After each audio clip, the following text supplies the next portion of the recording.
इसरो के चंद्रयान-3 ने देश को एक बहुत ही अच्छी खबर दी है। इंडिया का चंद्रयान अब जमीन की स्टडी सफलतापूर्वक कंप्लीट करके चांद के लिए चला गया है। अब बस 5 अगस्त का इंतजार करो। अब चंद्रयान का एक और कठिन परीक्षा होगी। दोस्तों, अगर यूनिवर्स में कोई ऑब्जेक्ट हमसे सबसे ज्यादा क्लोज है तो वो है हमारा प्यारा चांद, जो कि हमारे धरती का नेचुरल सैटेलाइट भी है। यही वजह है कि हमारे स्पेस साइंटिस्ट सबसे ज्यादा इंटरेस्ट है मून को एक्सप्लोर करने में। शायद तुम्हें याद हो कि 2009 में इंडिया ने अपनी पहली मून मिशन मून 1 लॉन्च किया था, जिसने मून पर पानी की खोज की थी। सक्सेसफुल मिशन के बाद इसरो ने अपना दूसरा मून मिशन मून 2 लॉन्च किया, पर इस बार ISRO को अपना लैंडर चांद के सरफेस पर सफलतापूर्वक उतारने में नहीं कर पाया और मिशन का सबसे महत्वपूर्ण पार्ट फेल हो गया। पर अब ISRO ने अपनी तीसरी चांद मिशन शुरू कर दिया है, अगली अपनी गलती सुधारने के लिए और चंद्रयान की खोज में एक और कदम आगे बढ़ाने के लिए। सुनो, 14 जुलाई 2023 को हमारा चंद्रयान ने अपनी उड़ान को चांद की तरफ लॉन्च किया था। अब इसरो का लेटेस्ट अपडेट सच में दिल खुश करने वाला है। इस वक्त बहुत सारे लोग सोच रहे कि हमारा चंद्रयान अभी कहाँ है। चंद्रयान के रॉकेट का पहले दिन ही चंद्रयान से अलग हो गया, तो वो अपना अगला सफर कैसे तय कर रहा है, इसमें कितना फ्यूल है, चंद्रयान पहुंचने के बाद ये क्या करेगा, और सबसे महत्वपूर्ण 5 अगस्त को क्या होने वाला है कि सब लोग उसका बेसब्री से इंतजार कर रहे हैं। पूरा वीडियो देखो ताकि समझ आ जाए। दोस्तों, जब भी कोई स्पेस शिप पृथ्वी को छोड़कर अंतरिक्ष की यात्रा की तरफ बढ़ता है तो वह सीधे अपने लक्ष्य की तरफ नहीं जा सकता, बल्कि इसको अर्थ के अंडरकार ऑर्बिट में थोड़े टर्न्स करने पड़ते हैं। यह काम अर्थ की ग्रेविटी की वजह से किया जाता है, क्योंकि अगर स्पेस शिप को धरती की गुरुत्वाकर्षण क्षेत्र से बाहर निकाला जाए तो वह उच्च दाब और घर्षण के कारण नष्ट हो सकता है। वही किया गया है मून 3 के साथ।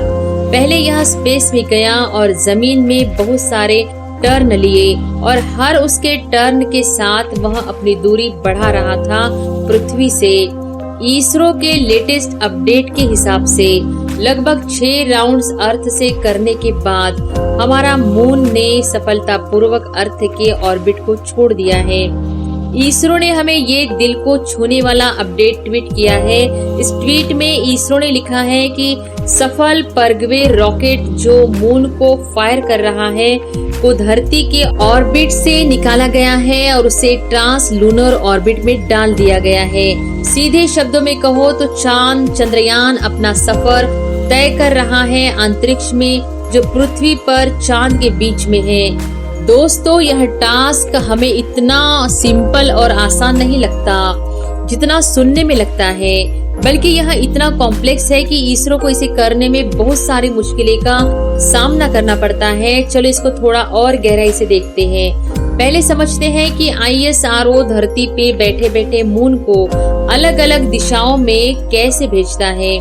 वास्तव में दोस्तों, इसरो ने अपने चंद्रमा पर थ्रस्टर्स अब पहले से ही इंस्टॉल कर दिए हैं, जो अगर जरूरत पड़े तो शिप की स्पीड को कम या ज्यादा करने, उसका ओरिएंटेशन रोटेट करने और डायरेक्शन चेंज करने के लिए फायर कर सकते हैं। इन थ्रस्टर्स की मदद से जुलाई 31 को मून ने अर्थ की ऑर्बिट छोड़ के मून की ऑर्बिट की तरफ बढ़ गया और अब यह चंद्रयान का सफर 5 दिनों तक चलेगा।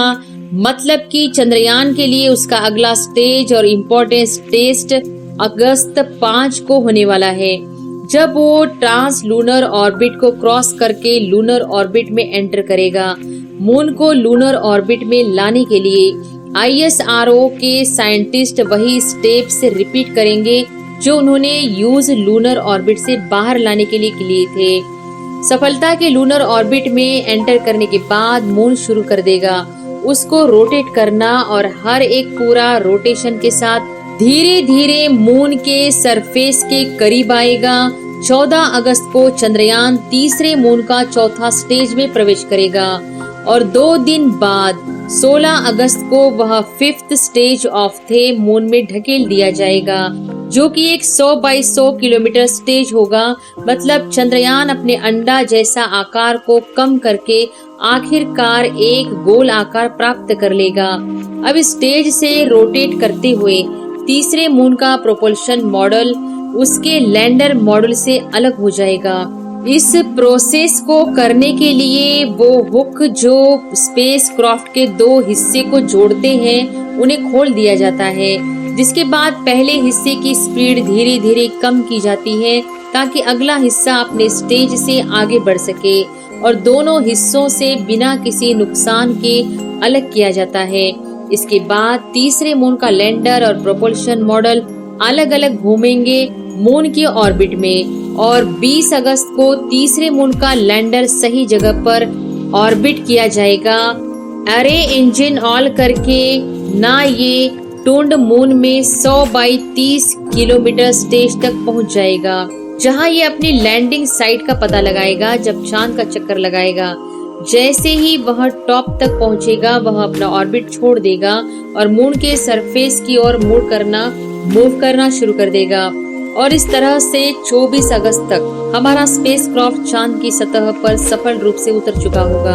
हमारे साइंटिस्ट ने भी कुछ और तरीके ढूंढ लिए हैं किसी भी अप्रत्याशित समस्या से डील करने के लिए, और इस बार लैंडर और रोवर को पहले से ही काफी ज्यादा मजबूत और एडवांस बनाया गया है ताकि टूंड मून मिशन में जो गलती हुई थी 2 मिशन में जो गलती हुई थी वो फिर से न हो। दोस्तों, तीसरा मून मिशन को मून के लूनर एरिया में भेजा गया है रिसर्च करने के इरादे से, क्योंकि दुनिया की कोई भी स्पेस एजेंसी अब तक अपना मिशन मून के उस एरिया तक भेजने में सफल नहीं हो पाई है। जैसे ही लैंडर इस एरिया में लैंड करेगा हमारा साइंटिफिक रोवर सीधा बाहर आएगा और अपना काम शुरू कर देगा और चंद्रयान की मिस्ट्री दुनिया के ऐसे राज खोलेगी जिसके बारे में हम अभी तक अनजान हैं। यही वजह है कि सिर्फ हमारे पड़ोसी देशों का नहीं बल्कि पूरी दुनिया की आंखें इसरो के इस मिशन पर टिकी हुई हैं। दुनिया भर के साइंटिस्ट जानना चाहते हैं कि अब तक कोई भी मून का वह एरिया नहीं देखा है, वहाँ की दुनिया कैसी है। एक और महत्वपूर्ण सवाल जो अक्सर लोगों को परेशान करता है वो यह है कि चंद्रयान में कौन सा फ्यूल भरा जाता है जो उसे इतनी लंबी यात्रा करने की क्षमता देता है। दोस्तों, किसी भी स्पेस मिशन का पहला स्टेप होता है अर्थ समुदाय से बाहर निकलना। इसको करने के लिए स्पेसक्राफ्ट की स्पीड 11 किलोमीटर प्रति सेकंड होनी चाहिए और रॉकेट्स का उपयोग किया जाता है इस स्पीड को अचीव करने के लिए। लेकिन दूसरा सवाल यह है कि मून से आए हुए रॉकेट्स लॉन्च के 16 मिनट बाद ही मून से अलग हो गए थे, तो फिर ये इतनी दूर कैसे जा रहा है और यह किस एनर्जी या फ्यूल पे ट्रेवल कर रहा है। वास्तव में इस समय चांद में 3 अलग अलग ऊर्जाएं हैं। सबसे पहले 2 टैंक्स होते हैं जिनमें फ्यूल भरा जाता है, दूसरा है सोलर एनर्जी और तीसरा है बैटरी। फ्यूल की बात करते हुए पेट्रोल और डीजल को किसी भी स्पेसक्राफ्ट में उसे नहीं किया जाता जैसे कि कार और एयरप्लेन्स में होता है, लेकिन मून पर हाइड्रोजन फ्यूल जो कि प्रोपेल्टेन होता है उसे किया जाता है। ये बर्न करने के लिए नाइट्रोजन टेट्रा ऑक्साइड की जरूरत होती है। इस समय चांद 40,320 किलोमीटर प्रति घंटा की गति से चल रहा है, क्योंकि पृथ्वी के कक्षा से बाहर निकलने के लिए न्यूनतम गति की जरूरत होती है और स्पीड को अचीव करने के लिए इसरो की प्रोपल्शन मॉडल्स में एक इंजन का इस्तेमाल होता है जो रन करने के लिए फ्यूल की जरूरत होती है। साइंटिस्ट का प्लान है कि 17 अगस्त को मून के वायुमंडल में ले जाने का। अगर इसमें छोटी सी गलती भी हो गई तो 40,320 किमी प्रति घंटे की स्पीड से चलने वाला मून पता ही नहीं चलेगा कि कब मून छोड़कर ओपन स्पेस में खो जाएगा। तो कोई गलती की गुंजाइश नहीं है इस मिशन में। मून को मून के ऑर्बिट में लाने के लिए ISRO को फिर से प्रोपल्शन मॉडल के इंजन की जरूरत पड़ेगी, क्योंकि इन इंजन्स को फायर करके मून को मून के ऑर्बिट की दिशा में घुमाया जाएगा। इस तरह से इन इंजन्स को फायर करने का समय बहुत ही क्रूशियल हो जाता है। अगर सब कुछ प्लान के हिसाब से चलता है तो साइंटिस्ट मानते हैं कि 23 या 24 अगस्त को चांद पर लैंडिंग कर पाएंगे। वो भी मून के लूनर एरिया में। वो एरिया जो फुल है पीठ से और जहाँ का टेम्परेचर चला जाता है -208 डिग्री तक। हम सबके लिए बहुत गर्व की बात है कि नासा भी मून का वो एरिया एक्सप्लोर नहीं कर पाया। वहाँ हमारा चंद्रयान हमारे देश इंडिया का झंडा लेकर जाने वाला है। वैसे तुम्हारा क्या ख्याल है, इस चांद की काली दुनिया में हमारा चंद्रयान क्या नया खोज दुनिया तक लाएगा? अपना उत्तर कमेंट सेक्शन में शेयर करो। आज की वीडियो के लिए बस इतना ही। अगर वीडियो पसंद आया हो तो लाइक जरूर करें और चैनल को सब्सक्राइब भी कर दो। बेल आइकन दबाओ ताकि आपको एक नई वीडियो की नोटिफिकेशन समय पर मिल जाए। वीडियो को अंत तक देखने के लिए धन्यवाद।